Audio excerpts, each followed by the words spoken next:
Parashat Bereshit. Bereshit bara Elokim et hashamayim vet haaretz. Et la Torah nous raconte l'histoire de la création, des patriarches, et ainsi de suite. Tout cela pour arriver, finalement, dans plus d'un livre, au but et à la finalité de la Torah, à savoir les mitzvot. La Torah est un livre de mitzvot, non pas un livre d'histoire. C'est ce qui va réveiller l'étonnement de Rashi, le tout premier Rashi de la Torah. Amar Rabbi Yitzchak, lui, lo haya tzarich להתחיל את התורה, אלא מהחודש הזה לכם. ומה טעם פתח בבראשית? Rabbi Yitzchak dit, certains disent que c'était le père de Rashi, alors par kavod pour son père, il commence par le nom de son père, Rabbi Yitzchak, Rabbi Shlomo Yitzhaki. Il aurait fallu commencer par la première mitzvah, qui est Chodesh Hazeh Lachem, la sanctification du mois. Pourquoi la Torah commence-t-elle par Bereshit? Mishum koach ma'asav hegid la'amo, la tête lahem lachalat goyim. Akadosh Baruch Hu a voulu raconter la puissance de sa création pour leur donner la terre d'Israël. Quel rapport?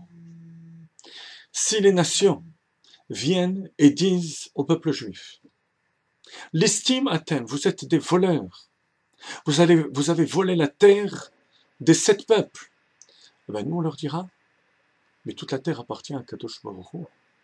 Il a donné pendant un certain temps à ces peuples, avec sa volonté, son agrément, et c'est avec son agrément qu'il leur a repris cette terre pour nous la donner.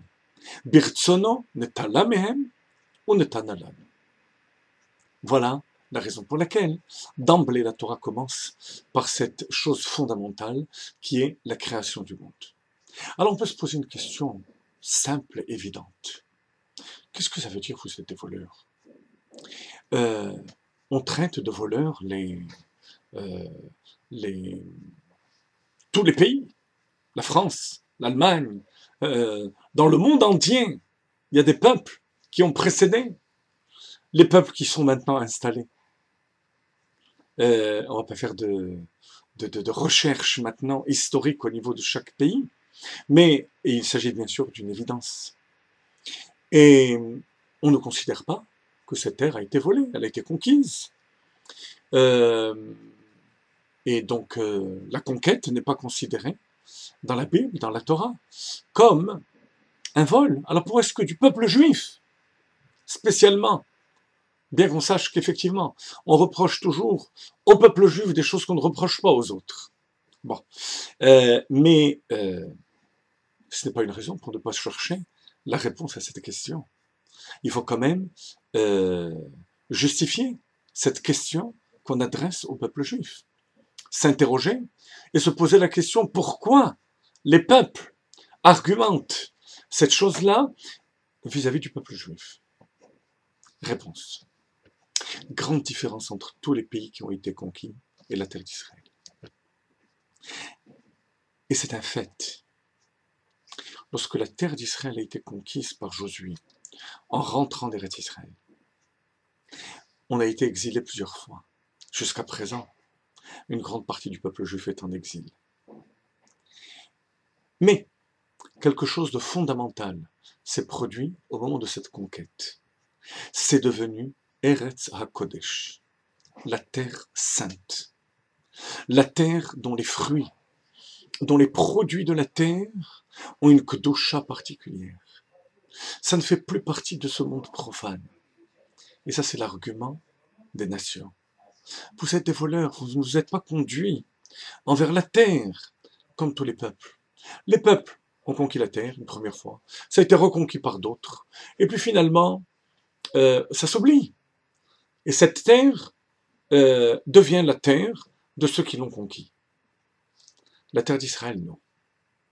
Une fois qu'elle devient véritablement Eretz HaKodesh, par la conquête de Yoshua, et même lorsqu'on est exilé de cette terre, comme on dit dans la prière de Moussaf, des fêtes, Nitrachaknu me'admatenu, Galinu me'artzenu, venitrachaknu me'admatenu.